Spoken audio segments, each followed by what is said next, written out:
Monsieur le Président du Centre national du livre, cher Vincent Monadet, Monsieur l'ambassadeur du Royaume de Belgique, cher Benoît Peeters, je dois me tourner, chers collègues, chers amis, mesdames, messieurs,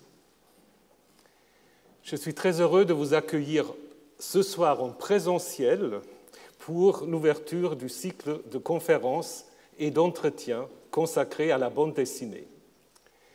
Ce cycle, la bande dessinée au Collège de France, s'inscrit dans le cadre de BD 2020, l'année de la bande dessinée en France, organisée par le ministère de la Culture et le Centre national du livre.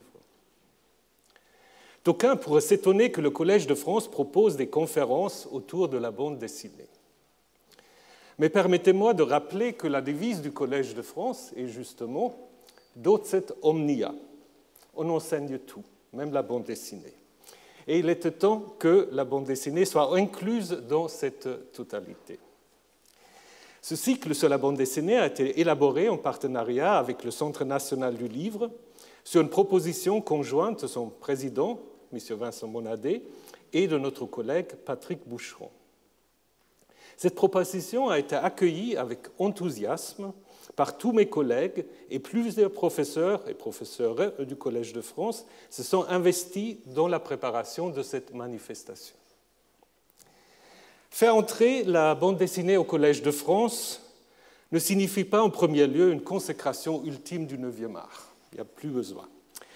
Il s'agit plutôt de montrer que le Collège de France est attentif à toute expression artistique et, comme vous allez le voir dans les différentes manifestations de ce cycle, la bande dessinée entretient des liens forts avec la philosophie, l'histoire, la littérature, la mythologie et bien d'autres expressions intellectuelles et artistiques de l'humanité. On situe souvent, et suite aux travaux remarquables de Benoît Peeters, que j'aurai l'honneur de vous présenter dans quelques instants, l'origine de la bande dessinée dans l'œuvre de Rodolphe Töpfer. Vous allez voir des images dans un instant, je pense. Mais je pense qu'il y a des précurseurs à cette origine. On pourrait citer les bas-reliefs assyriens, ici une image du British Museum. Vous voyez, c'est déjà des bandes dessinées d'une certaine manière, où l'image, le texte s'entremêlent et puis où on a toute une histoire relatant les hauts faits, surtout militaires, des rois assyriens. Ou on pourrait citer encore la Biblia Pauperum, qui met en image des scènes de l'Ancien Testament pour les corréler ensuite à des épisodes du Nouveau Testament. La bande dessinée n'a plus besoin qu'on la défende. Sa diffusion planétaire, son dialogue constant avec les lettres, la peinture, le cinéma, son extraordinaire pouvoir de narration et d'expression, ainsi que la richesse et la variété des talents créateurs qui la font vivre, montre sans appel que depuis longtemps, c'est un art majeur. À la suite de la leçon d'ouverture, je parle déjà trop, à la suite de la leçon d'ouverture de ce soir, nous aurons donc des entretiens où un des grands talents de la BD francophone dialoguera avec un ou une professeure du Collège de France. Vous avez le programme ici. Le 12 novembre, Catherine Meurès s'entretiendra avec Bénédicte Savoie, le 25 novembre, Emmanuel Guibert avec Patrick Boucheron, et le 10 décembre, donc Jean-Marc Rochette et Vinciane Pirien. Malheureusement, l'invitation de Chris Ware a dû être déprogrammée du fait de la situation sanitaire. Mais nous nous réservons la possibilité de l'inviter pour une conférence à une date ultérieure. Ces entretiens, comme la conférence de ce soir, feront l'objet d'une diffusion en direct sur notre site Internet et pourront ensuite être consultés sur le même site, comme la majorité d'ailleurs des enseignements du Collège de France. Permettez-moi maintenant de vous présenter Benoît Peeters. Ça fait un peu leçon inaugurale, vous savez, on met toujours le professeur à côté, on le fait attendre un peu, voilà. Qui la plupart d'entre vous en fait connaissent déjà. Mais je voudrais d'abord, cher Benoît Peeters, vous remercier très chaleureusement d'avoir accepté d'inaugurer ce cycle par une conférence sur l'histoire et le génie propre de la bande dessinée. Benoît Peeters est titulaire d'une licence de philosophie. Il a ensuite préparé le diplôme de l'École pratique des hautes études sous la direction de Roland Barthes, qui évidemment aussi a joué un rôle important au Collège de France. Titulaire d'une habilitation à diriger les recherches, vous êtes actuellement visiting professor à l'Université de Lancaster.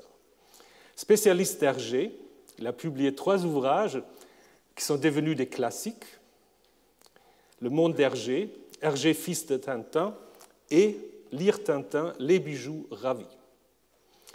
Théoricien et critique aux intérêts éclectiques, il est l'auteur de nombreux essais sur la bande dessinée, le scénario, le storyboard et l'écriture en collaboration. Il a également publié des monographies sur Rodolphe Töpffer, Jiro Taniguchi et Chris Ware. Il a encore publié aux éditions Flammarion la première biographie de Jacques Derrida, ainsi que Valérie tentait de vivre, et tout récemment Chandor Ferenczi, l'enfant terrible de la psychanalyse. Une longue complicité avec le dessinateur François Schuiten lui a permis de construire avec lui la série de bandes dessinées Les Cités obscures, devenue un classique.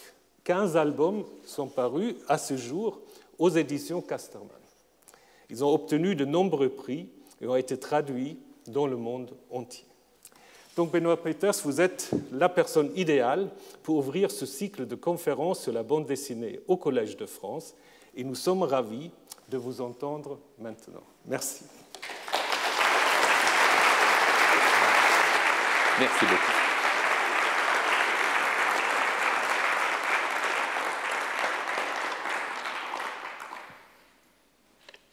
Merci d'abord à Thomas Romer qui m'a si gentiment présenté. Merci à toutes celles et tous ceux qui ont permis que ce cycle se concrétise. Le Collège de France, bien sûr, avec son accueil et enthousiasme, le Centre national du livre, le ministère de la Culture et tant d'autres personnes. Et merci surtout d'avoir permis que ce cycle ait lieu en ces temps si difficiles, devant cet auditoire divisé en deux. Peut-être y trouverons-nous là quelques métaphores du regard que certaines et certains ont longtemps porté sur la bande dessinée, un art auquel il manquait pour les uns la littérature, pour les autres le texte, mais aujourd'hui tout cela est bien loin. Nous allons tenter, non pas une traversée de l'histoire de la bande dessinée, mais quelques moments, il y aura des absences innombrables, des territoires à peine effleurés, mais peut-être une manière de tenter de voir ce qu'elle a d'unique, cette bande dessinée qui, pour beaucoup, nous est chère. Et l'histoire pourrait commencer à quelques centaines de mètres d'ici, à Paris, un jour de 1820, lorsque le jeune Rodolphe Töpffer, qui espérait marcher sur les traces de son père et devenir peintre, lorsque le jeune Rodolphe Töpffer se découvre atteint d'une maladie des yeux, une étrange maladie, déforme, des taches, parfois comme des insectes, d'autres fois comme des têtards, lui passe devant les yeux et le diagnostic du médecin qu'il rencontre est tout à fait sévère. Alors Töpffer écrit ce jour-là dans ses carnets personnels, à Paris où il est étudiant, toute illusion cesse, adieu, idée de réputation, de talent, de gloire même. Tout cela s'est enfui et ne laisse presque rien pour me consoler. Töpffer est genevois, il est né en 1799 à Genève, dans une famille où les arts se portent bien, où la littérature est aimée, et son père est un peintre réputé, et tout poussait Töpffer à marcher sur ses traces. Il se représente lui-même dans cet autoportrait beaucoup plus tardif, avec ses petites lunettes noires dans lesquelles on peut voir peut-être une lointaine origine de la bande dessinée. Ce défaut des yeux, cette incapacité à être suffisamment précis pour le grand art, va peut-être lui donner l'idée de rassembler divers talents, plusieurs de ces talents, celui d'écrire, celui de caricaturer, celui de raconter des histoires et de les mettre en scène, et de ce qui aurait pu être considéré comme une infirmité, une défaillance, va naître quelque chose. Bien sûr, je vous entends d'ici naître pour la bande dessinée Avoir une date de naissance, c'est bien étrange. La bande dessinée n'est pas quelque chose qui se brevette, comme la daguerréotype en 1839 le sera, après bien des turbulences. Non, la bande dessinée n'a pas une date certaine, et oui, elle a un passé. Oui, on peut trouver de la pré-bande dessinée, de la proto-bande dessinée, de la para-bande dessinée dans d'innombrables arts et d'innombrables traditions d'images narratives. Et pourtant, je vais tenter de vous le montrer dans ce petit chapitre d'ouverture. Il y a bien des raisons de penser que Töpffer a été, et nous sommes plusieurs à le penser, de Wolinski naguère à Art Spiegelman, de grands théoriciens comme Thierry Grunstein, à un théoricien américain comme David Kunzel, nous sommes plusieurs à penser qu'il y a un moment Töpffer, qu'il y a un événement Töpffer. Alors que fait Töpffer? Eh bien, quand il renonce au grand art et qu'il revient à Genève, qu'il se marie, il ouvre avec sa femme une petite pension. Töpffer a été très marqué par Rousseau et par l'Émile, c'est un défenseur d'une pédagogie active et l'été, il emmène son petit groupe d'élèves faire des excursions dans les Alpes, donc on commence à découvrir la beauté et le pittoresque. Et l'hiver, pendant des soirées un peu longues, il raconte de manière manuscrite, en illuminant lui-même son texte d'images, il raconte leurs tribulations sur un mode quelque peu comique.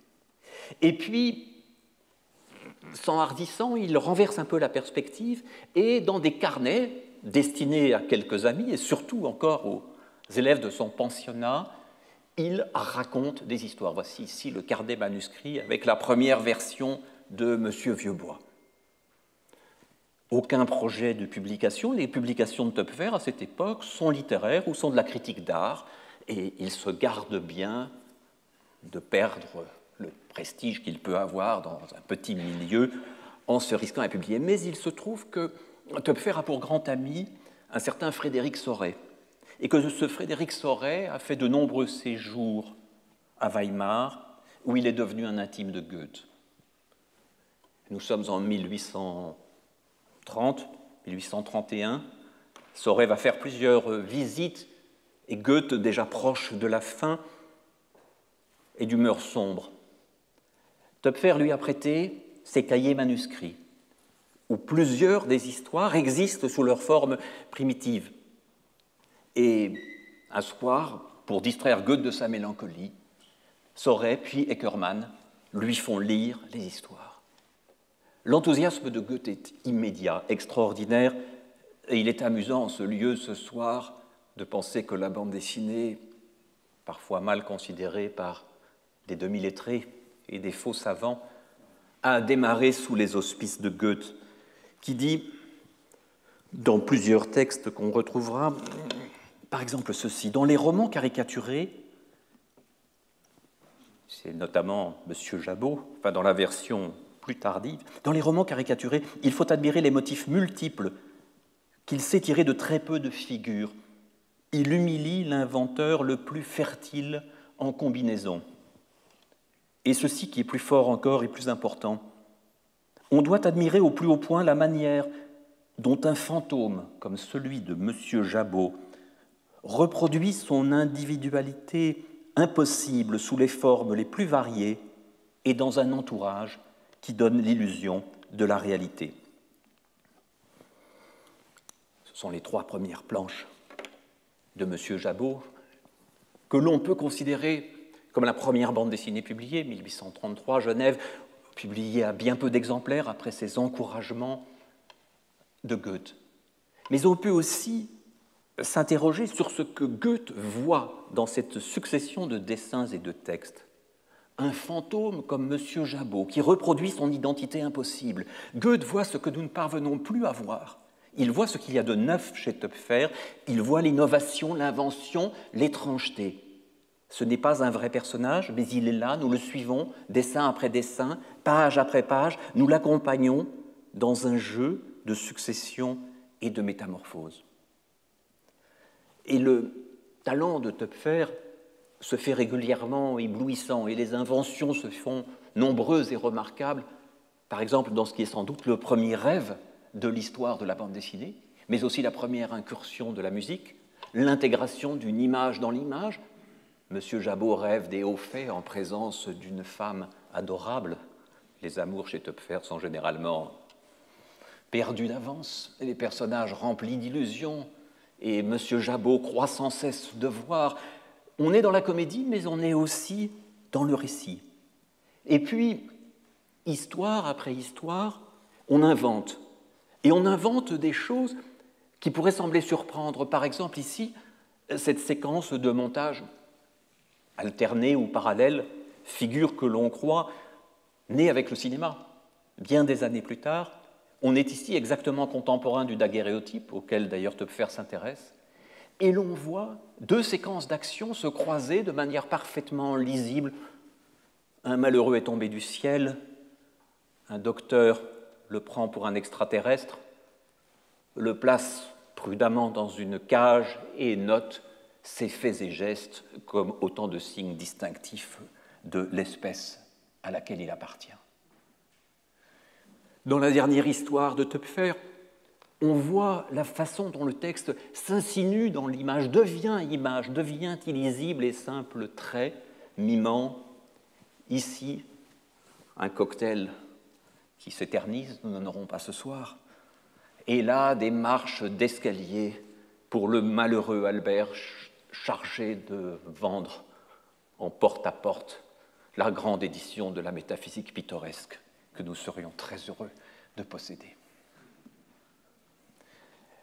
Töpffer a publié ses albums à quelques centaines d'exemplaires. C'est une technique très simple d'autographie. Il les dépose lui-même chez quelques libraires, les vend assez cher, ne cherche aucun succès autre que d'estime, et profite d'un prix de vente assez élevé qui lui assure un agréable complément de revenus. Mais les albums arrivent à Paris et très vite sont imités. Le nom de Töpffer n'était qu'à peine suggéré à Genève, il disparaît. Ce qui est amusant, c'est que dans les imitations qui vont très vite arriver, M. Lajonis, M. Laménas, etc., on voit les noms des auteurs, Cham ou Cam, et d'autres. De celui de Töpffer, rien. Et ces imitations, ces éditions pirates, redessinées, surviennent extrêmement peu de temps après. Alors ce sont des albums pour la campagne, des albums Jabot. On ne sait pas comment les appeler, cet art n'a pas de nom. Pour Töpffer, il s'agit de littérature en estampe. À Paris, ce sont simplement de ces albums pour la campagne et pour le divertissement. Mais Töpffer n'est pas seulement celui qui crée les premiers récits de bande dessinée. C'est celui, et c'est fondamental, et c'est probablement une des raisons qui font que par-delà tous les précurseurs, par-delà tous les autres prétendants au titre d'inventeur de la bande dessinée, Töpffer a un mérite. Il a le mérite de la conscience de forger un médium, de forger quelque chose de neuf, et non seulement de le forger, mais de réfléchir à son propos, ce qu'il a fait dès la première notice signée de ses initiales sur l'histoire de M. Jabot. Vous aviez dans le programme quelques lignes de ce texte, mais ce qu'il y aura surtout dans ce qui est son testament, l'essai de physiognomonie, titre qui peut sembler étrange, qui est un art poétique qui prend d'emblée une forme proche de la bande dessinée, on pourrait dire du roman graphique, de l'essai graphique, et les exemples arrivent à l'instant même où il en a besoin pour prouver quelque chose sur ce nouvel art, c'est qu'il tire véritablement son impulsion de ces fantômes, comme les nommait Goethe, qui se répètent image après image. Il ne s'agit pas, pour Töpffer, d'imaginer un récit d'ordre littéraire, puis de l'accompagner d'images. Il ne s'agit pas de légender ou d'illustrer, mais bien de proposer une nouvelle forme, un art mixte, qui ne ressemble pas plus, dit Töpffer, à un roman qu'à autre chose. Il est persuadé du potentiel de cet art, de sa diversité, il cherche à conquérir de nouveaux adeptes, à persuader d'autres auteurs, comme Granville, de raconter eux-mêmes des histoires de cette manière. Et il écrit « Il est certain que le genre est susceptible de donner des livres, des drames, des poèmes, tout comme un autre, et à quelques égards mieux qu'un autre. » Pour Töpffer, toute la sémiotique de ces récits part véritablement du dessin, de ce que le dessin peut donner à voir par un jeu incessant d'identité et de différence. pourrait dire à la manière de Deleuze, de différence et de répétition. Il faut que ces particuliers, comme M. Crépin que nous apercevons en haut, il faut que ces particuliers soient immédiatement reconnaissables. Et cela dépend de leurs traits permanents. Et le profil, selon Töpfer, est particulièrement adéquat. Mais il faut aussi que ces récits ne soient pas monotones, qu'il ne s'agisse pas d'un défilé de masques ou de visages identiques. Et donc, il y aura une série de traits d'expression que Töpfer s'emploie à codifier. C'est ce jeu des traits permanents et des traits non permanents que nous allons retrouver chez énormément d'auteurs de bande dessinée dans les styles les plus divers, même quand ils seront extrêmement éloignés de Töpfer. Et je me souviens d'avoir parlé il y a quelques années de Töpfer au Japon et que plusieurs mangaka m'ont dit « mais Töpfer est le premier des mangaka ». Töpfer se pose exactement le problème que dans le dessin souvent simplifié des mangas, le dessinateur rencontre. Töpfer a fait naître la bande dessinée sous forme de petits albums, mais tout au long du XIXe siècle, avec une richesse, une profusion, une diversité longtemps méconnue, il y a eu évidemment une inscription de la bande dessinée dans la presse. Pas avec Gustave Doré, précurseur de la planche dans cette très fameuse Histoire de la Sainte-Russie, puisqu'il quitte le format horizontal des livres de Töpfer pour passer dans le format vertical qui sera celui de la plupart des bandes dessinées. Mais c'est dans la presse que les choses vont se jouer, et c'est dans la presse, et parce qu'il s'agissait de la presse, que ces choses vont être oubliées. Car les livres se sont conservés, les livres, pensons à ceux de Christophe par exemple, la famille Fenouillard, Sapeur Camembert et d'autres, se sont transmis dans les familles, les albums de Bécassine se sont transmis. Mais ces journaux, si présents tout au long du XIXe siècle, étaient de consultation difficile ou n'avaient pas été conservés. Et ce n'est que ces dernières années, par un considérable travail, dont se sont occupés un certain nombre de passionnés, de spécialistes, je pense à Thierry Smolderon qui a exhumé de nombreuses pages, à Antoine Sauvert qui anime le magnifique site Töpferiana, je pense surtout au travail exceptionnel accompli par Gallica, en fouillant dans les fonds de presse et en numérisant ce qu'on n'avait pas numérisé jusque-là. Bref, il y a eu une richesse extraordinaire. Alors, on commence par une adaptation dans l'illustration d'une des histoires de Töpfer, Monsieur Cryptogramme, redessiné par Cham, assagi dans son graphisme, avec une forme de séparation du texte et de l'image qui est aux antipodes de l'esprit de Töpfer, pour qui tout est de la même main, mais enfin, c'est tout de même quelque chose qui, de près ou de loin, même par addition de strips, ressemble à ce qui est pour nous aujourd'hui une planche de bande dessinée. Ici, une page de Marie Duval, qui travaillait avec son scénariste de mari, Charles Henry Ross. Marie Duval, franco-britannique, est sans doute la première autrice de bande dessinée. Et ce sont des pages parfois classiques, parfois très élégantes, dont la lisibilité est quelque peu difficile pour nous. Nous avons besoin du secours du texte, nous sommes parfois proches du rébut, mais il y a une habitude de composer un ensemble d'images en un tout cohérent, proposant une sensation esthétique. Et parfois, comme avec cette planche de Georges Dumouriez, l'auteur de Peter Ibbotson, roman très apprécié par les surréalistes et notamment par Queneau, dans cette planche de Georges Dumouriez, nous sommes, somme toute, dans une écriture très proche de bande dessinée d'aujourd'hui. Et vous allez le voir, ce qui est frappant quand on observe cette bande dessinée longtemps oubliée du XIXe siècle, c'est de la voir extrêmement voisine dans ses audaces, ses constructions, son goût pour le récit muet, de la voir extrêmement proche de certaines des expériences des 20 ou 30 dernières années en France et partout ailleurs. Nous suivons sans peine et sans mots l'aventure de ce lecteur d'édition de luxe, un peu grande pour lui.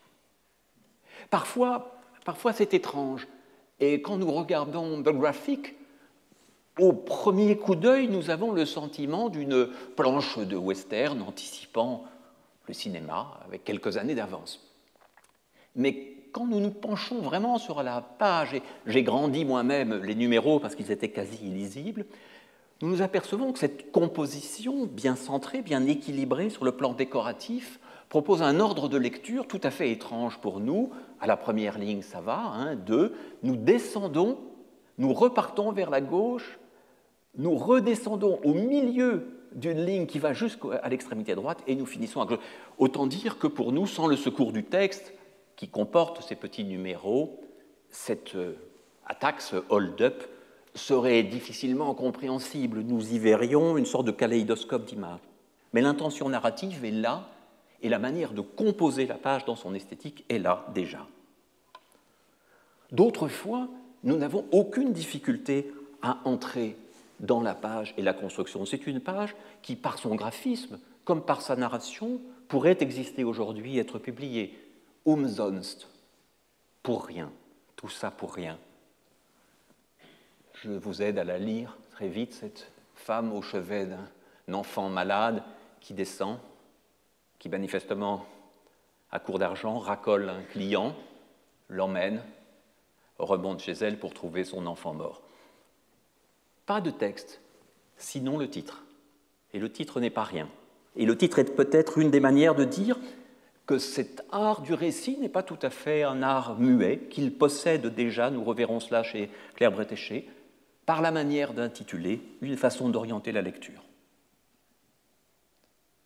D'autres pages, plus étranges, vous voyez que, à une époque où on ne parlait pas encore de MeToo, les voyages en chemin de fer pouvaient quelquefois être dangereux et les traversées de tunnels un peu trop hitchcockiennes, mais l'ordre des images et l'ordre exact des actions est un peu étrange, avec ce très beau mouvement d'arc de cercle qui nous donne le sentiment que la page se termine tout à fait sur la gauche. La bande dessinée naissante joue très tôt avec la technologie. C'est une chose que nous retrouverons sans cesse. Dès qu'une invention est là, dès qu'un nouvel appareil se présente, la caricature s'en empare. Et ici, ce sont plusieurs conversations téléphoniques qui s'entrecroisent avec de petits fils qui permettent de glisser d'une image à l'autre. Une narration un peu compliquée pour nous, si nous la suivons dans le détail, et extrêmement simple si nous voulons en percevoir l'esprit global. Draner, un dessinateur belge. Celle-ci est ravissante. C'est une petite scène de vaudeville. Coup de téléphone entre l'épouse et son mari, sauf que derrière l'épouse, il y a l'amant. Et la conversation, évidemment, est tout en décalage et les gestes racontent autre chose. L'image et le texte ne sont nullement en redondance. Et il y a entre les deux, dans cet espace intericonique un peu large et un peu étrange, une manière d'inscrire le texte qui n'est pas celle que nous connaissons aujourd'hui, qui mime peut-être quelque peu le réseau téléphonique dans ses sinuosités, mais qui en tout cas nous propose une narration parfaitement homogène, dans laquelle il n'y a pas de raison de voir une pré-bande dessinée ou une pseudo-bande dessinée. Il s'agit bien, si notre définition est honnête et large, d'une véritable bande dessinée. Et quand nous rencontrons, heureux lecteurs ou relecteurs du Figaro du 1er décembre 1888, cette page si bien nommée de Carandache, on ne peut que se dire, on ne peut que s'incliner devant non seulement l'invention thématique, quasiment la prémonition de l'action painting, même si son peintre semble plutôt mimer Monet et son impression soleil levant, mais vous remarquez que seul le soleil, à la dernière image, permet de faire de ce tableau autre chose qu'une abstraction. Mais nous avons une narration d'une fluidité absolue, d'une lisibilité totale, stabilité du plan, multiples gags qui se cachent, le petit chien, le client qui se retrouve avec un pied dans le pot de peinture, et Carandache qui signe ce tableau parodique, retournant et inversant la parodie, et si le tableau qui l'a fait n'est peut-être pas un chef-d'œuvre, cette planche, pour moi, est bel et bien un des premiers chefs-d'œuvre de la bande dessinée. Alors une bande dessinée qui se pense, et ce sera longtemps le cas, comme une affaire de pages uniques, s'inscrivant dans la presse, c'est essentiellement à la page qu'elle a affaire, pas forcément pour la terminer sur un gag, on ne peut pas dire qu'il s'agisse ici d'un gag, mais sur une forme de chute, et la planche est pensée comme un ensemble qui n'appelle pas de suite, et qui, en album d'ailleurs, sera souvent imprimé simplement à droite, avec une légende sur la gauche. Les images n'ont pas de raison de se succéder.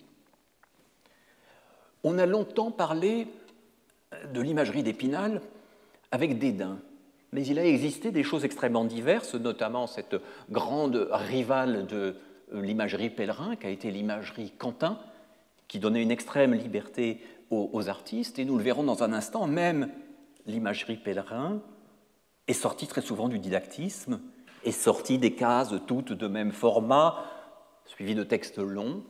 Il y a eu du risque de l'invention, et tous ceux, et je pense qu'ils sont nombreux, qui aiment Little Nemo in Slumberland de Winsor McCay ne peuvent que penser à Mackay dans l'histoire de ce garçon qui veut décrocher la lune.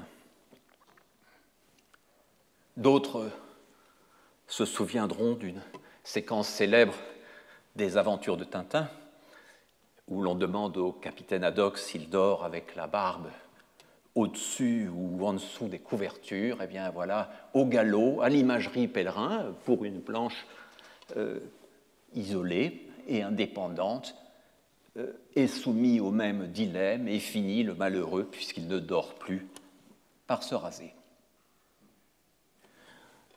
On connaît Benjamin Rabier, illustrateur, grand dessinateur animalier.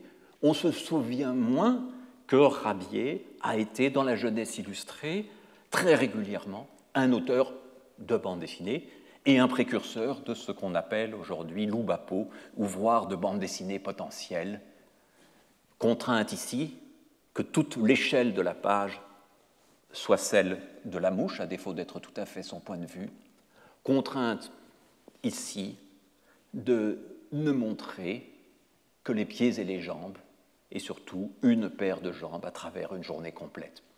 Ce sont là des inventions que longtemps les historiens de la bande dessinée ont ignorées, tout simplement parce que nous ne tombions pas, les uns et les autres, et moi le premier, nous ne tombions pas sur ces pages, nous n'avions pas été les chercher, ou nous n'avions pas eu la possibilité d'accéder à des journaux trop fragiles.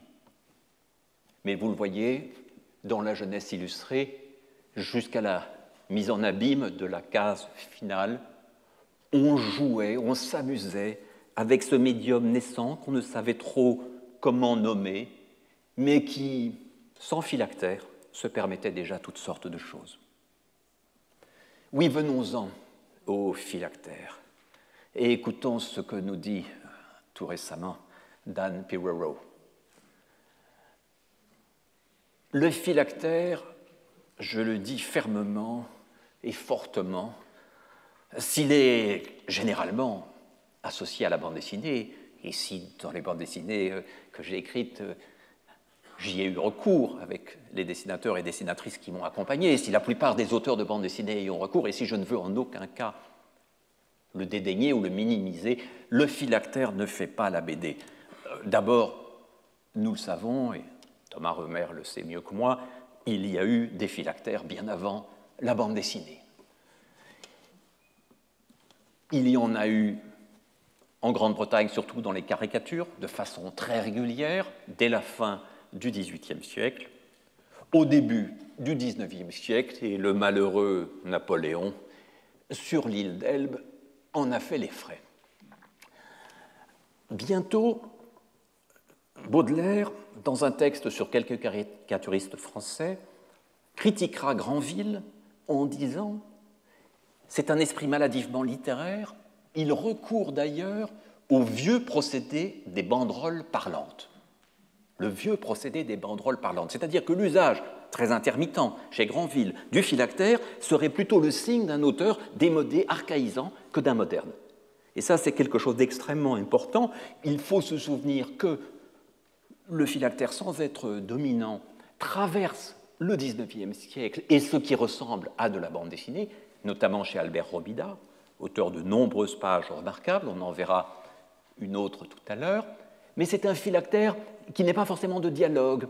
Ici, ces dames en haut, ces messieurs en dessous, révèlent leurs pensées, leurs arrière-pensées, les méchancetés qui leur viennent à l'esprit à propos du spectacle qu'ils applaudissent. Mais les bulles sont là et bien là, et pourtant, Personne n'a fait de Robida, à ce moment-là, l'inventeur de la bande dessinée.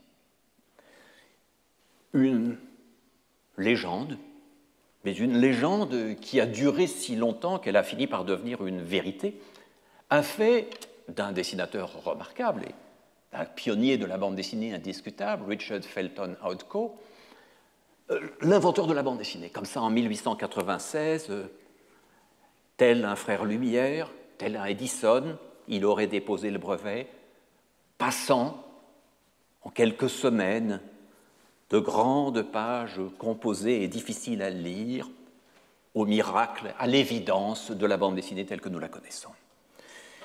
Alors, si nous observons la chose d'un petit peu plus près, c'est assez étrange. En effet, dans ces grandes pages qui mettent en scène des gamins des quartiers pauvres de New York et bientôt le fameux Yellow Kid, tous les procédés d'inscription du texte figurent simultanément, ce qui fait que l'image, point encore découpé, l'image est d'une lecture extrêmement difficile. C'est une image devant laquelle on peut passer 10-15 minutes si on veut la déchiffrer. Et ici, déjà, alors que le texte est porté principalement par le Yellow Kid sur sa chemise de nuit jaune et par les affiches, ici déjà se cache, avant la date officielle, le 13 septembre 1896, quelques bulles. Elles sont là. On n'y prête pas plus attention qu'à autre chose. Elles sont là comme un procédé parmi d'autres. Il ne s'agit d'ailleurs pas de dialogue, mais de pensée. Les animaux sont les êtres les plus attachés aux phylactères. Le malheureux qui est en train de tomber aimerait ne pas tomber, et le chat rêve de manger cet oiseau qui parle beaucoup trop.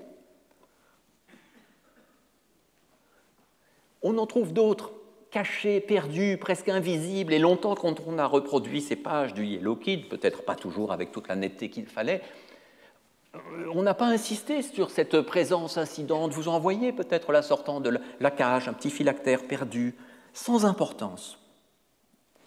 Mais quelques semaines plus tard, alors qu'il vient de changer de journal et de quitter celui de Pulitzer pour rejoindre celui de William Randolph Hearst, les deux hommes se livrant une guerre sans merci, Outcault met en scène le phonographe d'Edison. Je renvoie ici aux analyses tout à fait remarquables et approfondies que Thierry Smolderon a consacrées à cette question. Je serai beaucoup plus rapide et superficiel que lui. Ce qui est amusant, c'est que la parole, d'abord, ne sort pas de la bouche du Yellow Kid, mais de celle de la machine. La parole est mécanique et la bulle n'est pas un signal de progrès. Puis le Yellow Kid s'en empare, mais c'est quand il reconnaît que c'est l'oiseau, le perroquet. Ces perroquets qui traverseront obsessionnellement l'histoire de la bande dessinée, oiseau parleur, oiseau mécanique, préfiguration du disque, de tout ce qu'il y a de mécanique dans la parole. C'est cela qui se passait. Pas d'eureka ce jour-là chez Outcault. Aucun sentiment d'avoir révolutionné son système narratif, puisque les semaines suivantes, il réadopte la composition en une grande page décorative, la présence d'un texte abondant, la présence d'un texte dans l'image. Et puis, il redécoupe autrement et il intègre des phylactères, mais au milieu d'autres indications textuelles. Certaines semaines, il y a des bulles, d'autres semaines, il n'y en a pas. Par exemple, quand on visite le Louvre et qu'on préfère profiter de la grande image, même si, ici aussi, des phylactères, ça et là, se dissimulent avec une fonction pas tout à fait définie. En tout cas, ils ne sont pas les éléments porteurs de la narration. Ce qui s'installe, par contre, chez Outcault, de plus en plus, c'est l'idée qu'un découpage en plusieurs moments, 4, 5, 6 images, d'une action permet de raconter de manière peut-être plus lisible, plus moderne, qu'une seule grande image rassemblant de façon énigmatique tous les éléments narratifs. Et puis, le procédé commence à plaire, d'autres dessinateurs l'adoptent, et Outcault lui-même, dans une autre série, Buster Brown, adopte quelque chose qui ressemble à la bande dessinée comme nous la connaissons, une bande dessinée d'allure plus moderne, on est en 1903, mais qu'il n'a peut-être pas perçu comme un progrès, mais comme une variante, comme autre chose. Ce qui est amusant et délicieux, c'est l'aspect gender studies de cette page où Buster Brown va s'amuser à couper les cheveux de sa petite amie, puis à échanger ses vêtements avec elle jusqu'à les rendre identiques, méconnaissables, mais il était peut-être un peu tôt pour imposer ce genre de comportement. En tout cas, d'autres gamins insupportables envahissent d'autres bandes dessinées talentueuses, celle de Frédéric Hopper, Happy Hooligan, celle de Rudolf Dirks, The Katzenjammer Kids, lointainement inspiré d'un maître allemand, Wilhelm Busch. Dirks était né en Allemagne, avait grandi là-bas, et ces gamins, mais aussi les adultes qui les entourent, oui, se mettent, eux, à parler dans des bulles, et le procédé prend une importance très conséquente, et dès les années 10, la plupart des auteurs américains y ont recours. En Europe, il faudra plus longtemps. Toutefois,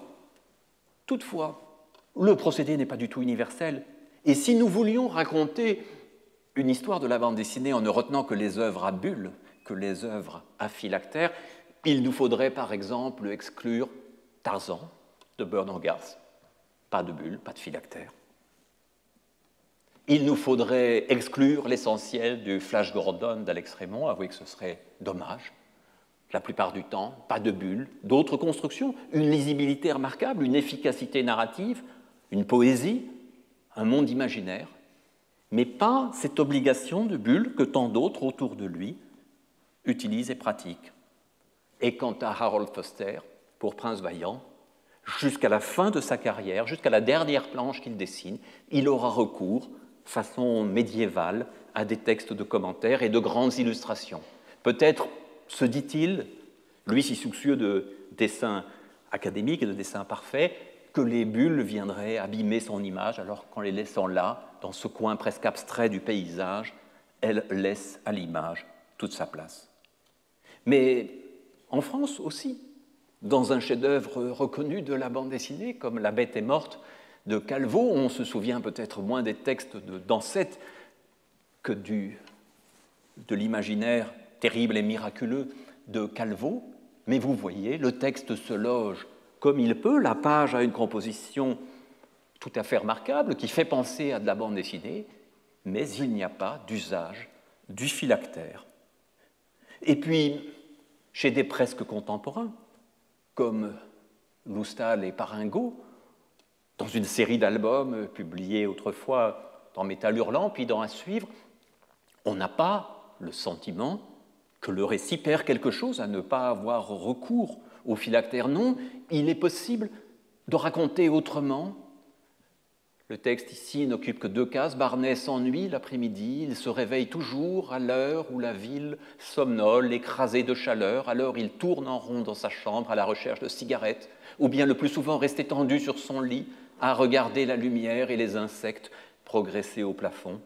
De tout cela, nous ne voyons rien.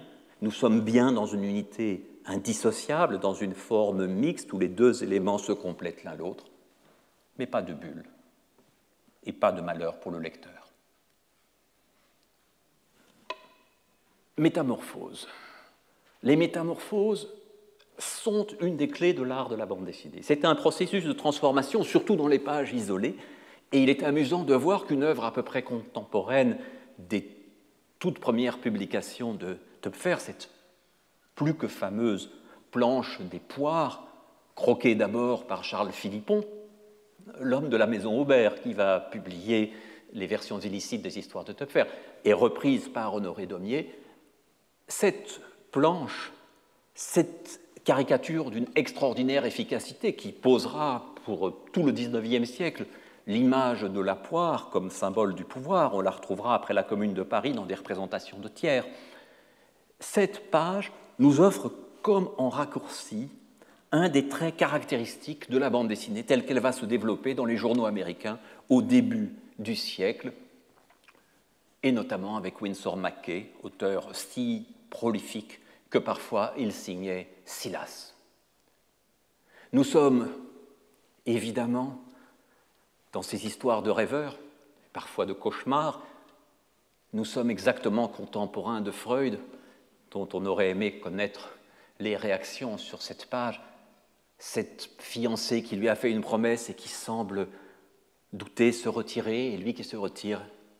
Vous êtes comme un puzzle pour moi, prise au pied de la lettre d'une formule, mais en même temps lisibilité immédiate, quand bien même nous ne lirions pas les textes.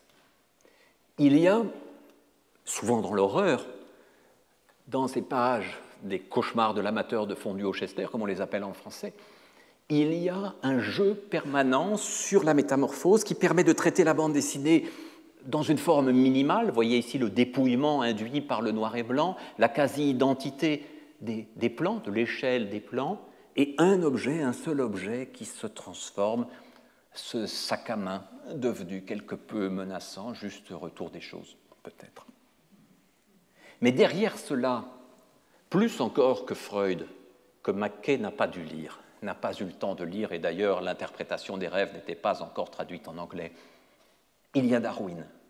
Il y a cette idée que les images peuvent non seulement se succéder pour décrire une action, mais peuvent se transformer à l'image de ces espèces. Darwin a été caricaturé de manière incroyable, extraordinaire, cruelle, insupportable généralement, en le transformant lui-même en ce singe dont il prétendait que nous descendions de lui. Mais chez Mackay, la référence est explicite. Darwin, mais c'est qui?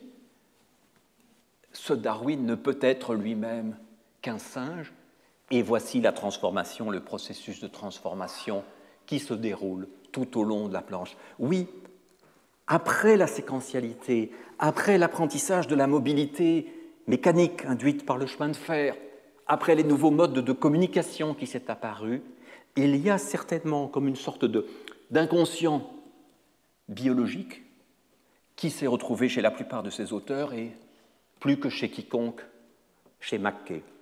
Que fait Mackay dans Little Nemo, qui apparaît en 1905 ?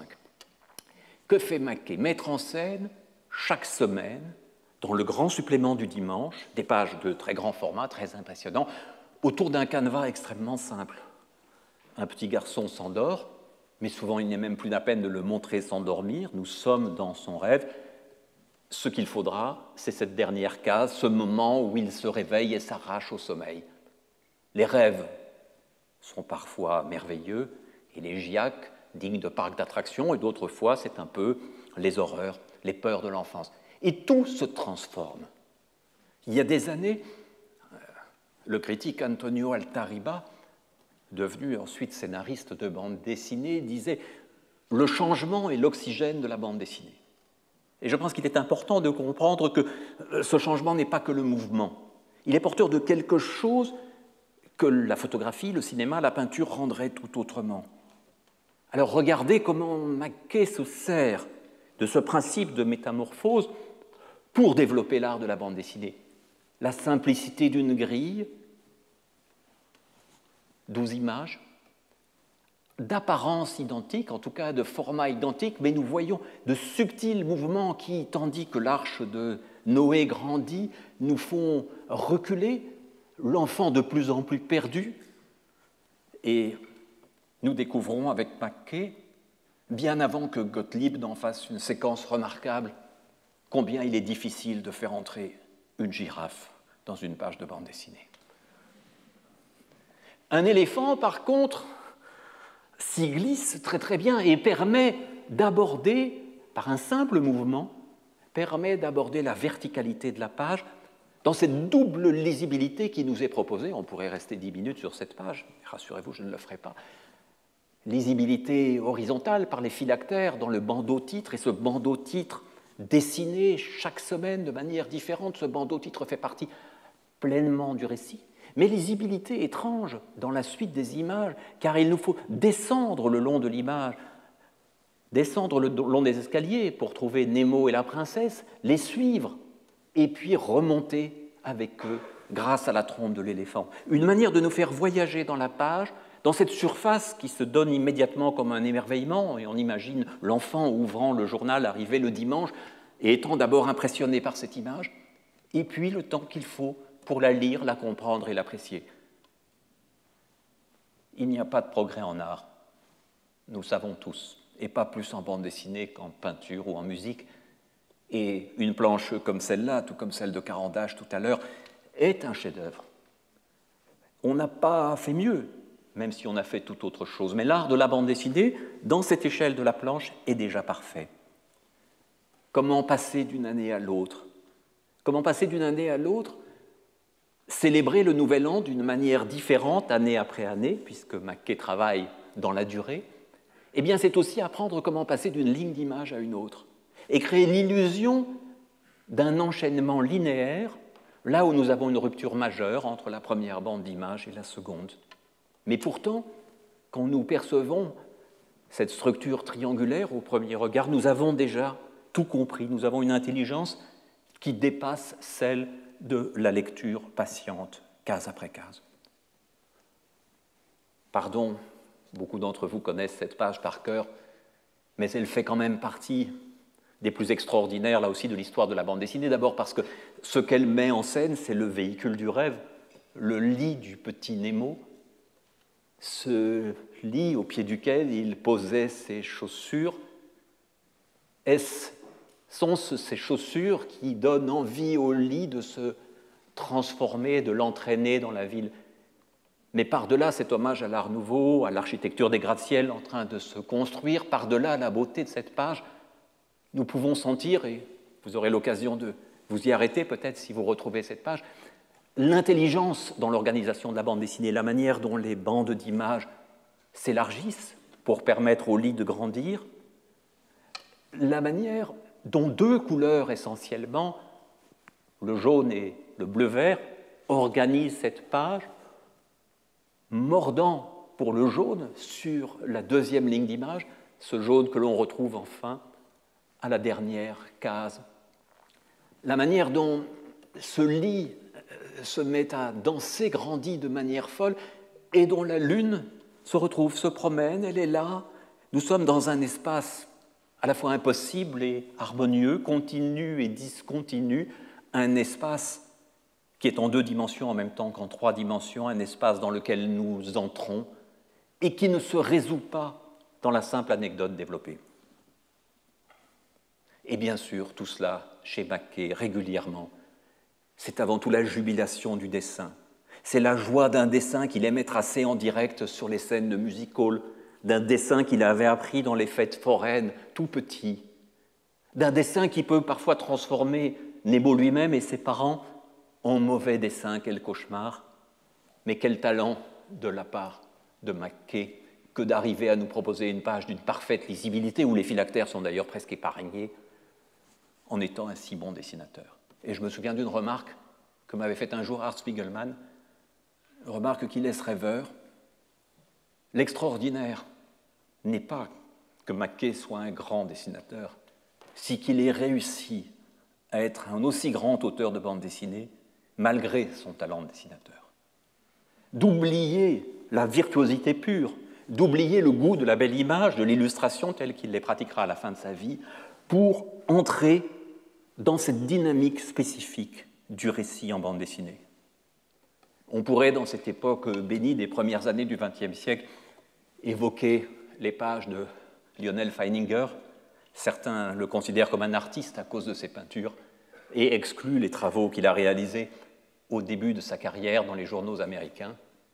Ce sont évidemment, là aussi, des pages miraculeuses. Elles racontent peu, en un sens, mais tout s'y transforme, tout y bouge, tout y joue semaine après semaine avec des codes différents qui convoquent des éléments d'abstraction que la bande dessinée mettra bien longtemps à atteindre.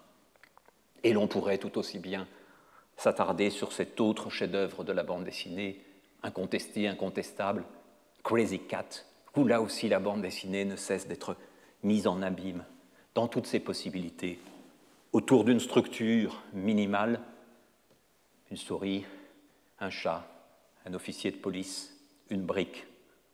Et autour de ces quelques éléments et des malentendus qui en sortiront, c'est un chef-d'œuvre qui se développe pendant une trentaine d'années. Alors, la bande dessinée se confronte très tôt à l'architecture et sent qu'entre ces grandes pages journal et l'organisation qu'elle propose, il y a des choses qui peuvent se passer. Nous sommes ici peut-être dans une page documentaire, sans vraie intention narrative. Nous sommes dans cette image très célèbre, qui a servi notamment de couverture à la vie mode d'emploi de Pérec. Nous sommes devant une représentation en coupe d'un immeuble, et en même temps, par la présence des personnages, par le jeu des escaliers, par la circulation, notre œil a envie de forger un récit. Et c'est ce que fera en 1882 Albert Robida en résumant ironiquement Pobouille de Zola, Pobouille où l'escalier joue un rôle déterminant. Nous sommes là, oui, dans une forme de récit. Nous jouons sur cette idée que la page tenue verticalement est une sorte d'architecture, est une sorte d'immeuble dans lequel nous voyageons. Comment monter un escalier en bande dessinée? Voilà une question qui préoccupe le jeune Hergé et à laquelle il apporte une réponse tout à fait remarquable. En haut de la page, qui est à la recherche de Milou, qui a été enlevé. Et donc, il veut monter vers le 8e étage. Mais le problème, c'est qu'on est en haut de la page. Alors, dans la deuxième ligne d'image, notez la virtuosité avec laquelle Hergé arrive à nous suggérer cela, à nous suggérer cette ascension, qui toutefois nous fait retomber à la dernière image. Sommes-nous en train de monter? Sommes-nous en train de descendre? Bien sûr, la lisibilité est parfaite, la chute est discutable, glissons dessus, nous sommes en 1931. Mais quelques années plus tard, dans le Sceptre d'autocar, on rencontre encore le même problème. On est dans un restaurant Sildave, les toilettes sont au fond du couloir, mais il se passe des choses louches à l'étage.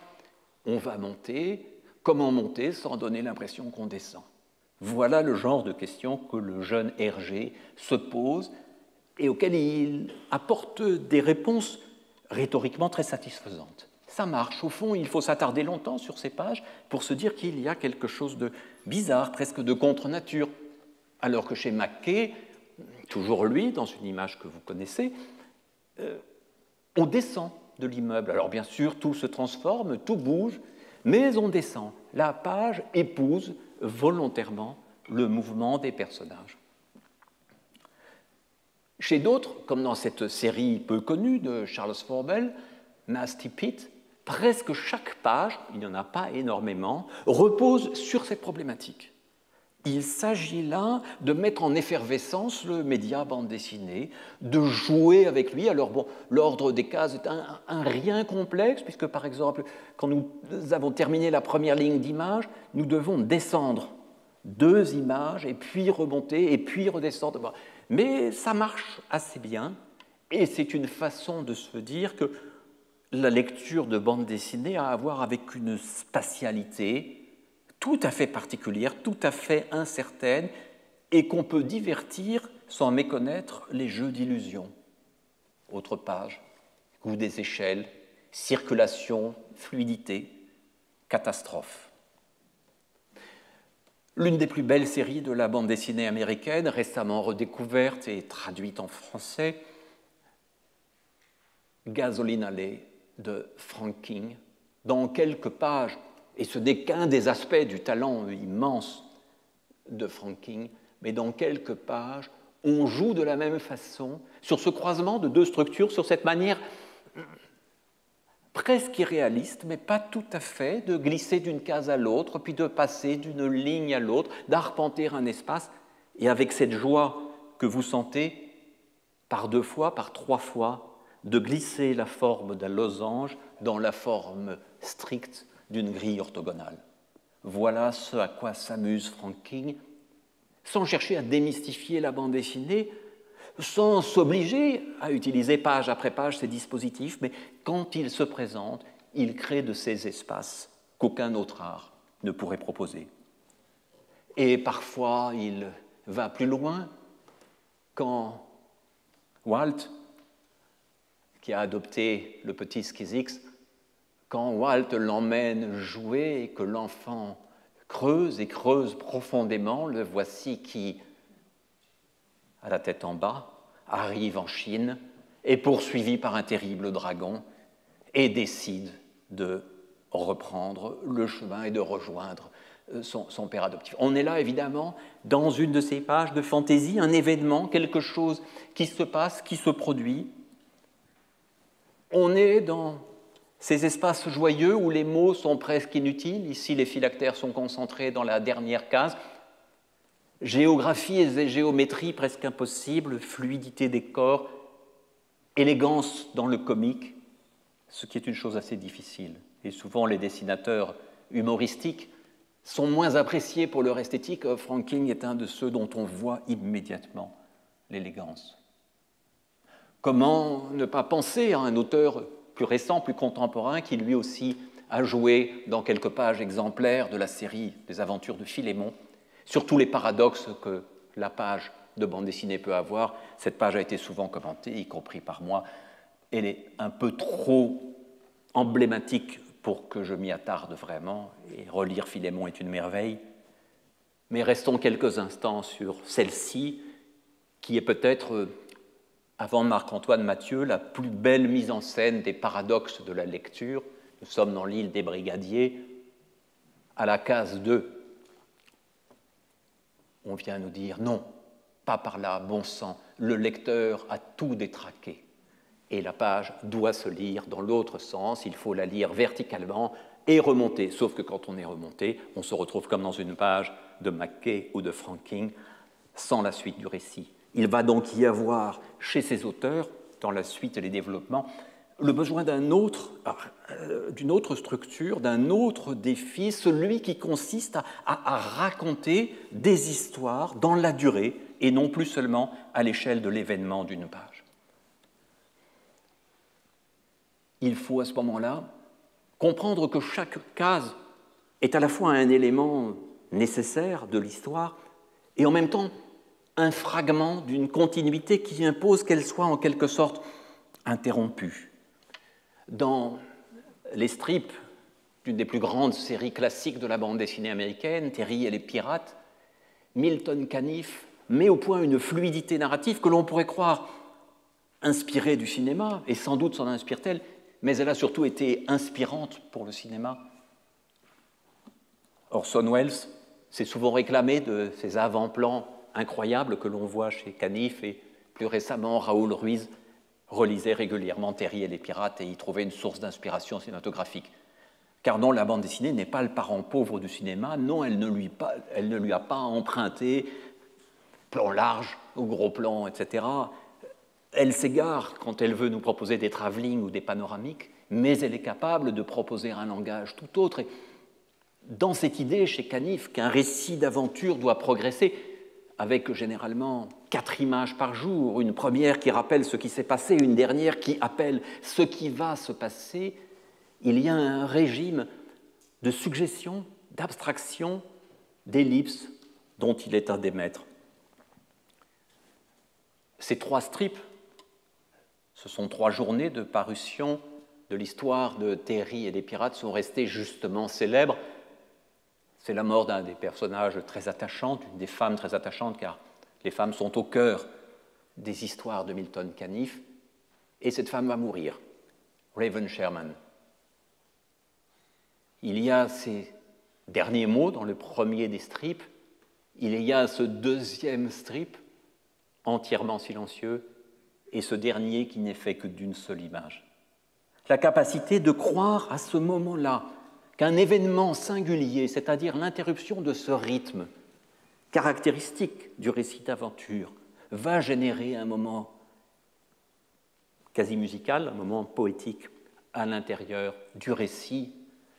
Et cette mort, cette scène vaudra à Milton Caniff des lettres innombrables et pendant des années des rappels et des regrets de cette Raven Sherman disparue.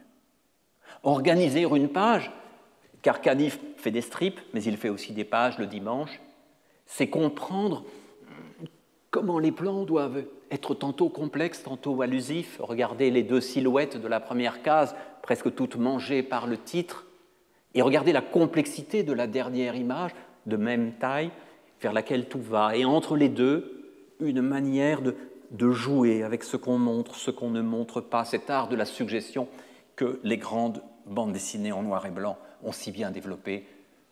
Hugo Pratt, Munoz, Comes et quelques autres se souviendront de Milton Caniff. Mais il y a d'autres façons de jouer avec l'espace en bande dessinée. Et s'il y en a un qui s'est préoccupé constamment d'une sorte de grammaire, c'est bien Hergé. Hergé n'a cessé de modifier ses histoires. Il les a parfois redessinées pour les toutes premières, passant pendant les années de guerre du noir et blanc à la couleur, recomposant sur 4 bandes ce qu'il avait créé sur 3 bandes, ajoutant, retranchant, recadrant. Mais il a dû le faire aussi quand il paraissait dans le journal Tintin, dans un format horizontal qui lui permettait d'occuper les pages centrales, 2 pages au lieu d'1. Mais évidemment, le format de l'album était déjà fixé. Alors il fallait recomposer. Et recomposer, c'est respatialiser. Et quelle différence entre l'irruption dans le Temple du Soleil, à la dernière case de cette page, et cette entrée majestueuse en demi-page qui fait écho du reste à une autre irruption qui survient, si vous en souvenez, au début des 7 boules de cristal sur la scène de théâtre. 2 cases de même format, 2 événements, mais je me souviens, avec une impertinence de jeune homme, lors de ma première rencontre avec Hergé, de lui avoir dit « c'est tout de même dommage que ça ne se passe pas plutôt au moment où on tourne la page, que la grande case ne soit pas de l'autre côté. » Et effectivement, maintenant, je mesure toutes les contraintes qu'il y avait, mais il m'avait dit « ah oui, oui, vous avez raison, j'aurais préféré. » Et donc, ces questions de spatialité, de spatialisation, il ne cessait d'y penser. Et si vous n'en êtes pas convaincu, regardez comment on pose le pied sur la Lune dans le journal Tintin, le 25 mars 1953, et comment dans l'album, on transforme la même séquence en événements bouleversants et inoubliables.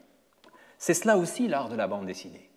C'est cette façon tout d'un coup de monter, mais pas de monter simplement en coupant dans les images, mais en les organisant tout à fait différemment.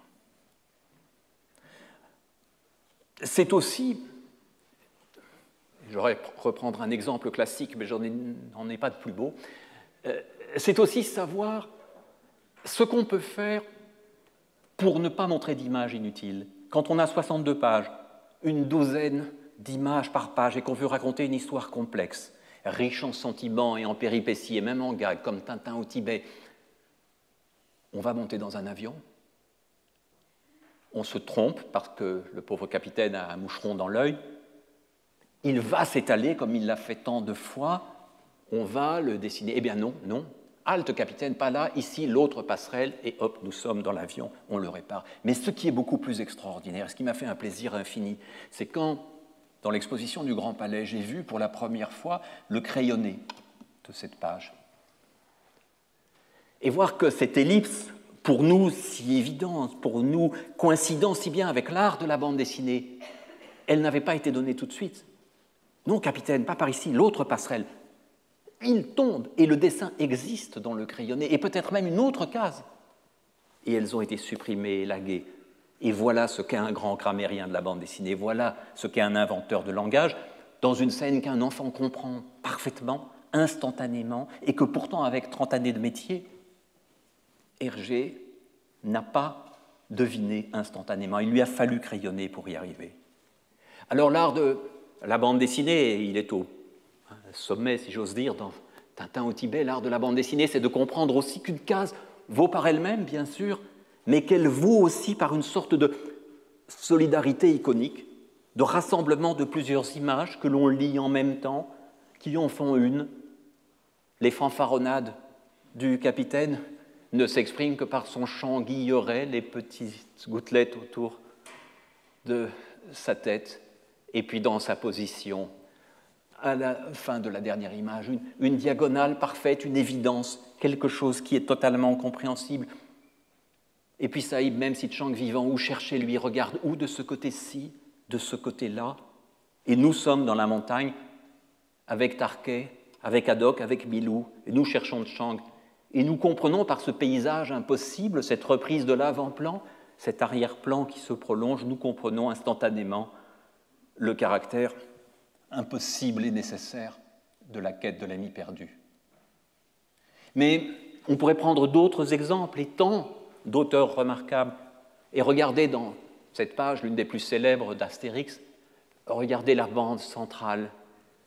Il nous manque l'élément essentiel, celui qui va résoudre la dispute, cette rare dispute entre Astérix et Obélix. Idéfix dit à ce petit monsieur que son opinion ne m'intéresse pas. Idéfix se garde bien de dire quoi que ce soit. Astérix est méditatif, et de lui-même, sans qu'aucun événement se soit passé, juste parce qu'il rougit, juste parce que quelques secondes de plus sont arrivées. C'est que j'avais faim, moi. Et regardez le moment de la réconciliation exprimé là, juste par l'idée fixe, hésitant. Tout est dit, tout est là, tout est suggéré, et certains croient qu'Astérix n'existe dans sa beauté qu'à cause du génie scénaristique de Goscinny et de son sens du dialogue et de ses jeux de mots. Mais quelle mise en scène, quelle beauté, quelle simplicité, et sans rien d'ostensible, des cases qui adoptent presque toutes la même échelle, des couleurs unifiées, pas une image de trop, pas une image qui manque. Mais il y a d'autres façons de raconter, et un expérimentateur comme Alberto Breccia a su jouer avec quelque chose qui pourrait ressembler au cinéma, qui pourrait ressembler aussi au travail minimaliste, pour faire naître la terreur, nous dire qu'aucune image ne vaut strictement par elle-même, mais que c'est leur composition sur la page, sur la double page, l'attention que nous devons avoir dans ces séquences presque muettes, que c'est cela qui peu à peu va nous donner le sentiment de la terreur et de la montée de la folie. Admirable séquence de celui qui fut un maître pour Prat comme pour Munoz. Tant d'autres façons, évidemment, existent, tant d'autres façons de jouer avec ces enchaînements, ces ellipses, ces combinaisons, ces reprises, ces variations minimales, ces mises en page d'allure sage. Mais il est d'autres possibilités pour la bande dessinée. Il ne lui manque pas le mouvement, il ne lui manque pas non plus le son, ni l'émotion d'ailleurs. Ici, une page de Will Eisner, qui en fut un des champions. Mais le son, je reviens à mon cher Hergé, le son, il est là sans cesse, et nous l'entendons, nous le percevons, même si c'est avec une sorte d'oreille intérieure qui fait que les pires sonneries de téléphone ne sont pas trop pénibles. C'est le début de l'affaire Tournesol, une erreur téléphonique. A-t-on idée d'avoir le 421 comme numéro? Mais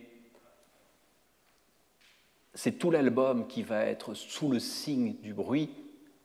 Ah, le calme, le silence, écoutez-le, ce silence, dit Haddock, plus gentleman farmer que jamais. Et voici l'orage qui tonne et qui se déchaînera pendant des pages. Mais dans les bijoux de la Castafiore, ce sont les gammes, c'est la musique qui est là. Et cette musique qui n'a pas besoin d'être située, cette musique qui vient se combiner, se composer avec un perroquet, encore un, il y en a beaucoup chez Hergé, il y en avait déjà dans le Yellow Kid.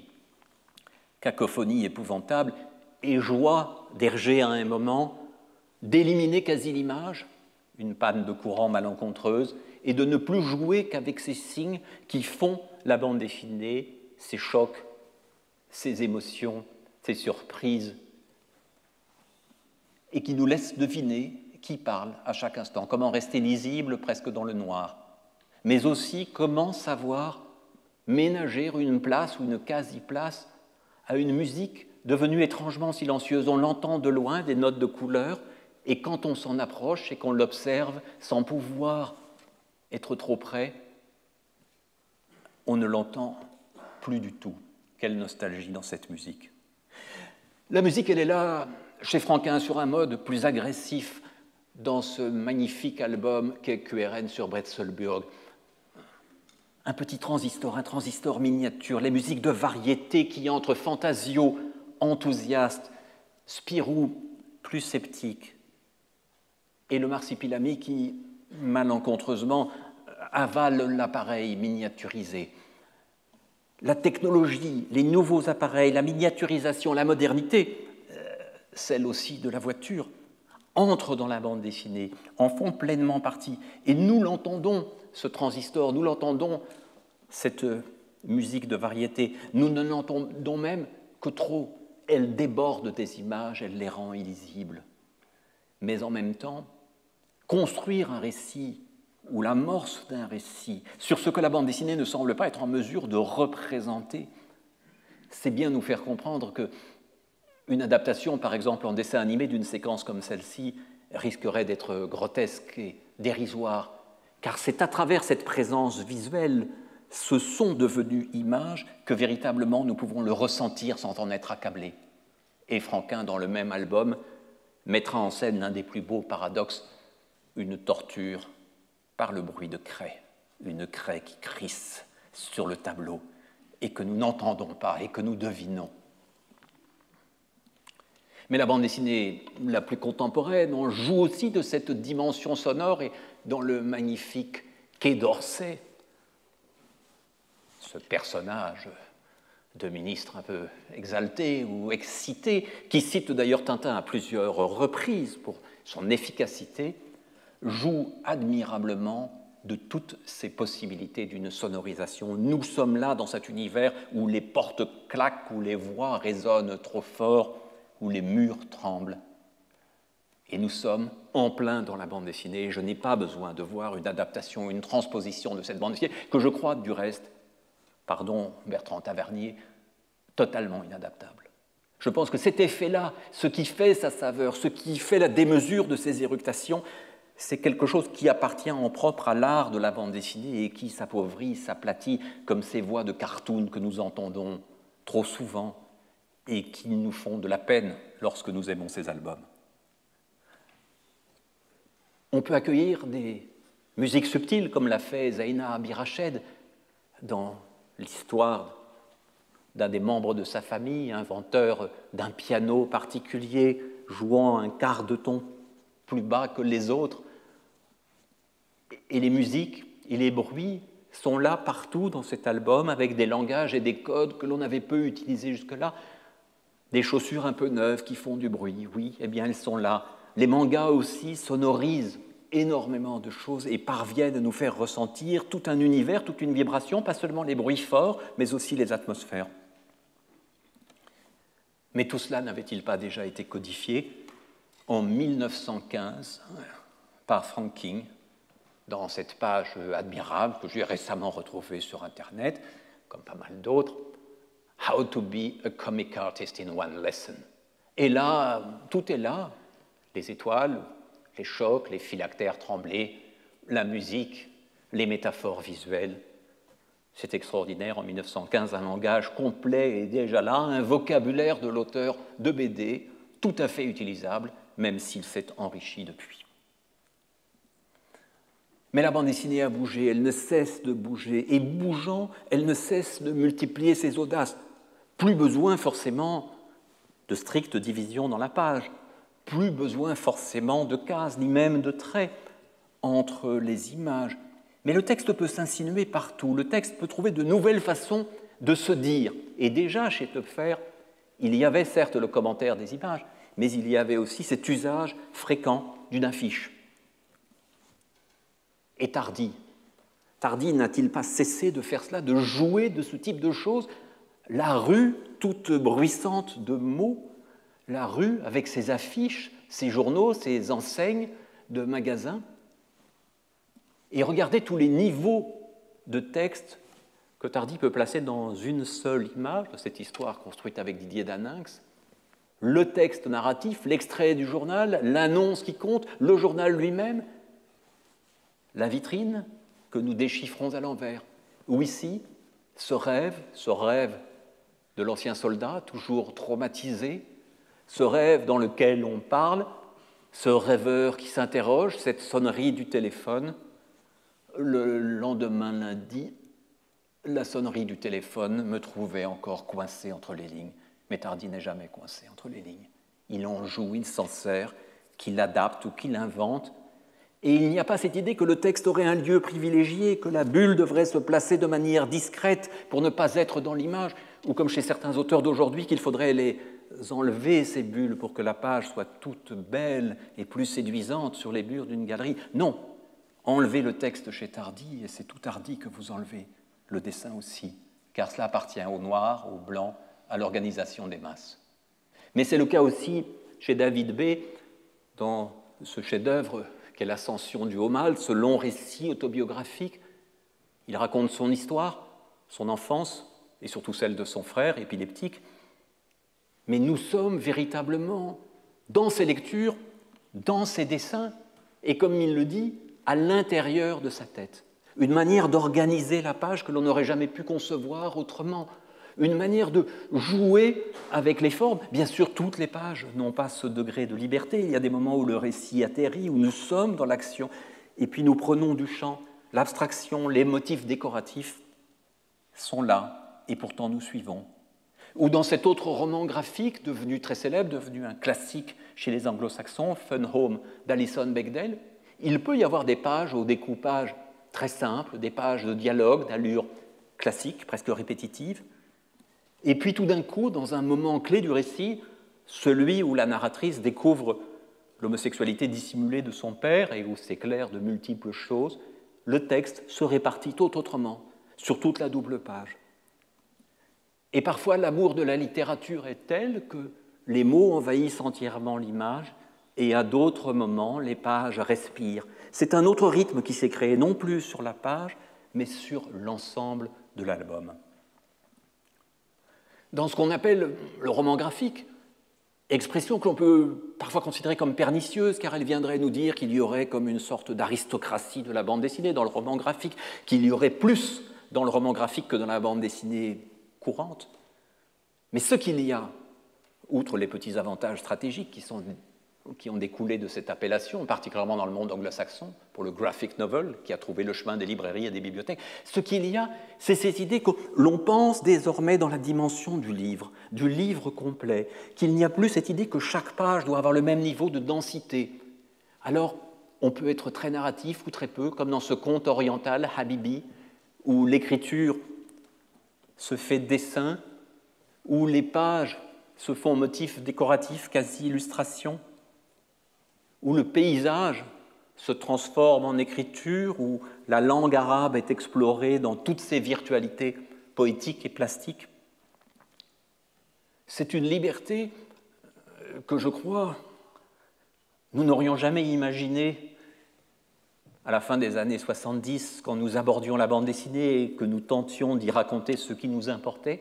Et c'est une liberté qui est venue en même temps que l'histoire de la bande dessinée a été redécouverte dans toutes ses composantes et que les définitions bien sages et bien classiques ont éclaté et ont été remises en cause.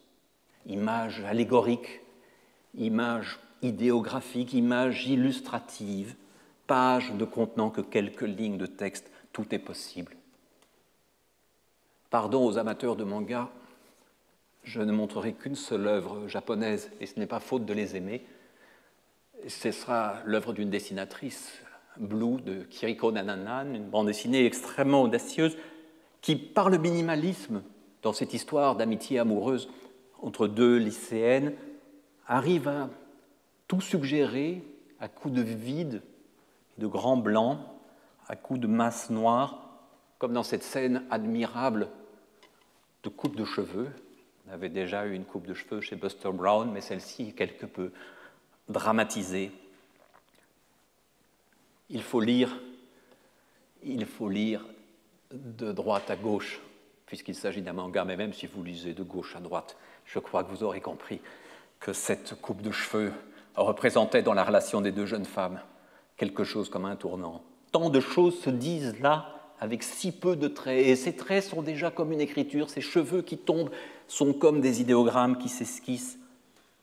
Tant de choses se disent sur une page noire avec l'élégance de cette inscription verticale.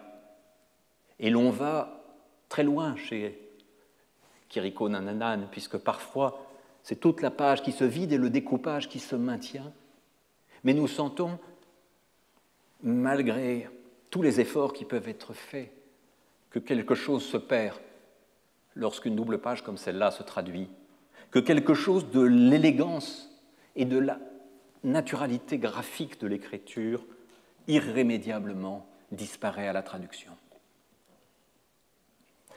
Les dessinatrices qui ont pris une place grandissante dans le monde de la bande dessinée depuis 25 ou 30 ans, et heureusement, trop longtemps elles nous ont manqué, les dessinatrices ont souvent abordé la bande dessinée avec moins de codes, moins de réflexes, moins d'habitudes que les dessinateurs. Et c'est le cas d'Émile Ferris, qu'annonçait le sous-titre de cette conférence et dont il faut bien, même s'il leur tourne, dire quelques mots. Avec moi, ce que j'aime, c'est les monstres. On a un livre d'une liberté totale. L'idée de raconter comme on veut le faire, comme on peut le faire, page après page, dans une véritable polygraphie, dans une capacité à utiliser tous les langages les plus enfantins, les plus caricaturaux, les plus classiquement artistiques, reprendre des tableaux que le personnage admire, mimer le carnet, faire semblant d'être dans la tête d'une enfant de 10 ans, une surdouée sûrement, utiliser la bande dessinée comme une manière naturelle, évidente, sans contrainte forte, de représenter ce qui se passe dans une conscience. Et l'utiliser en n'hésitant pas à mêler des codes extrêmement différents, n'hésitant pas d'ailleurs à garder cette convention du carnet et découper ce qui aurait pu être une superbe illustration. Il y a là, chez Émile Ferris et chez quelques autres, une liberté qu'ont eu difficilement celles et ceux qui ont lu de la bande dessinée dans leur enfance, celles et ceux qui ont été abreuvés de comics ou de mangas ou de bande dessinée franco-belge, parce qu'il y a l'idée, et cette idée a longtemps existé, y compris chez les éditeurs ou dans les journaux, que ça n'était plus de la bande dessinée. Mais quand un livre comme celui-là rencontre tout d'un coup le public, bien sûr, c'est de la bande dessinée. Alors oui, à côté de l'image successive, à côté de l'image en métamorphose, il y a dans la bande dessinée d'aujourd'hui quelque chose comme une image cerveau. Je vais en montrer 3 exemples admirables, les esquisser. Le livre de l'Australien Sean Tan, Là où vont nos pères, fable sur l'exil. Un livre entièrement muet, un livre à la fois individuel et collectif, une sorte de compilation d'innombrables histoires d'exilés, une rêverie que l'on doit reconstruire peu à peu, non pas linéairement, mais en acceptant de revenir, de feuilleter, de s'attarder, de déchiffrer les métaphores et les rébus, les moments plus narratifs, les moments plus abstraits. Un livre resté unique pour l'instant dans l'œuvre de Sean Tan et qui, universellement, a pu toucher les lecteurs et révéler de nouveaux horizons au récit muet. Quelques mots de Chris Ware, notre Winsor McCay, que nous espérons tant voir ici.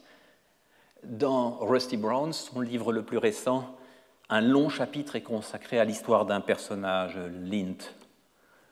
Et chaque page de cette histoire rassemble, résume, métaphorise une année de sa vie. Nous voyons le tout petit bébé, l'enfant qui s'approprie le langage et le jeu des couleurs. Nous voyons l'adolescent et le jeune homme amoureux. Et à chaque fois, nous lisons une page qui est comme un état de conscience, qui est comme une mise en simultanéité d'actions, de sentiments, de phrases, de lectures. Une sorte de manière de composer, oui, ce que j'appelle une image cerveau. Et d'ailleurs, Chris Ware, ce serait une façon de le rendre présente, disait « Les bandes dessinées dans leur combinaison d'images, de mots, de gestes, de couleurs, de motifs et de musique muette autorisent une approche de la conscience et de la mémoire à la fois par couches et en simultanéité, très comparable à la manière dont nos consciences véhiculent et interrompent nos expériences du présent. Ces couches de temps qui s'enchevêtrent, cette mémoire des personnes et des lieux, nous les retrouvons dans un autre chef-d'œuvre récent, Here, de Richard Maguire, ici, primé, comme bien d'autres livres, au Festival d'Angoulême. L'histoire d'une maison, l'histoire d'un lieu, des doubles pages à chaque fois, presque muettes, et un très étrange dispositif qui permet, dans le même lieu, d'additionner des couches d'espace. Cartooning, disait Art Spiegelman, is the art of turning back time into space. C'est un art de ramener du temps dans l'espace, de convertir du temps dans l'espace. Et c'est un des livres certainement plongeant dans la mémoire profonde, non seulement d'une famille, d'une maison, d'un paysage, d'un pays, de ses anciens habitants, de tout ce qui fait l'impensé d'un lieu. C'est une expérience nouvelle dont beaucoup diraient sans doute que ce n'est plus de la bande dessinée, ou que c'est trop beau pour être de la bande dessinée, comme je l'avais entendu un jour à propos de Maus du même Spiegelman. Ah oui, mais ça, Maus, c'est une grande œuvre, ce n'est plus de la bande dessinée. Mais si, c'en est. Et ici, c'en est aussi, profondément, indispensablement. Mais c'est à l'échelle du livre entier que se joue l'art de la bande dessinée. Alors, pour finir, une définition. Faut-il prendre celle de l'artiste Samplerman, qui, se moquant des débats autour de son travail, où il remixait des éléments de bande dessinée ancienne, finissait, écho à un dialogue, je crois, sur le site ActuaBD, finissait par dire « Il est peut-être temps de revoir ta définition de la bande dessinée ». Alors, je me disais, ça serait quand même bien d'en proposer une, après avoir parlé du génie de la bande dessinée et avoir annoncé qu'il y avait un génie de la bande dessinée. Qu'est-ce que c'est, somme toute? Et chaque fois que j'essaie de la fixer en quelques mots, je la vois se dérober. Et même la définition töpférienne, qui unit indissociablement le texte et l'image. Le texte sans les images ne signifierait rien, les images sans le texte n'auraient qu'une signification obscure. Quand je vois Möbius avec Arzac, quand je vois Claire Bretéché avec Pas de rouge pour Hortense et tant d'autres pages muettes admirables, quand je vois les explorations minimalistes et jubilatoires de Lewis Trondheim, quand je vois le devenir pictural et l'explosion graphique de Mattotti dans Feu, mais ensuite dans des illustrations, dans des récits muets, dans des récits en noir et blanc, dans des peintures, sans qu'il y ait entre ces activités de véritables ruptures. Quand je vois le travail superbe de Brecht Evans dans Les Rigoles et d'autres livres, cette fête de la couleur, ce moment où la bande dessinée n'est plus tout à fait dessinée, mais peinte déjà à force d'accueillir la couleur directe. Quand je vois David van der Meulen jouer avec les codes du cinéma ancien, des techniques complexes pour ressusciter la vie de ce savant maudit Fritz Haber, quand je vois Dominique Goblet tenter des récits autobiographiques où le texte prend toutes les formes et devient absolument plastique, où la page souvent n'est pas divisée en cases, alors je me dis, mais oui, il n'y a pas de raison d'exclure de l'histoire de la bande dessinée les récits sans parole, les romans sans parole de Lindward, aujourd'hui réédité, ou de Franz Passerelle, qui partant de traits, même s'ils n'ont qu'une image par page, appartiennent à cette logique. Et d'ailleurs, n'est-ce pas, Spiegelman, l'un de ceux qui a le plus fait pour ressusciter la mémoire ancienne de la bande dessinée, qui, dans un spectacle musical, a rendu hommage à ces histoires sans parole. Mais alors Charlotte Salomon, avec ce livre si étrange, dessiné en pleine guerre, cette autobiographie rêvée et cauchemardesque à la fois, peu avant sa disparition, ce manuscrit miraculeusement sauvé, publié tant d'années après, est-ce ou n'est-ce pas de la bande dessinée? Faut-il l'exclure? Faut-il le garder? Et puis, quand on sort de la dimension du livre classique et qu'on propose une fresque, un immense dépliant, comme un écho contemporain de la tapisserie de Bayeux, n'est-il pas temps de revoir un peu notre regard sur la bande dessinée, y compris sur son lointain passé? Ne va-t-on pas, à coup d'invention, devoir récupérer des œuvres que nous pensions pouvoir exclure et écarter? Et puis, quand on voit qu'avec une seule image, on peut plonger, décomposer en un livre entier, une action de 3 secondes, avoir une enquête policière qui ne soit qu'une entrée dans l'image, je ne vous en montre qu'une page. Et quand on voit aussi, avec diverses tentatives récentes, qu'on peut parfois quitter le terrain du papier, avoir une bande dessinée qui soit murale, mais qui ne soit plus seulement bande dessinée, mais avec Marietta Rennes et quelques autres, bande défilée. Ben je me dis que mes définitions, mes tentatives de définition s'écroulent les unes après les autres. Oui, c'est une suite de dessins, généralement imprimés, le plus souvent accompagnés de textes, s'inscrivant quelquefois dans des bulles. Mais je me dis que tout cela, hier comme aujourd'hui, pour les plus jeunes, comme pour les plus grands, pour les plus innocents et pour les plus savants, a la saveur de la bande dessinée. Merci.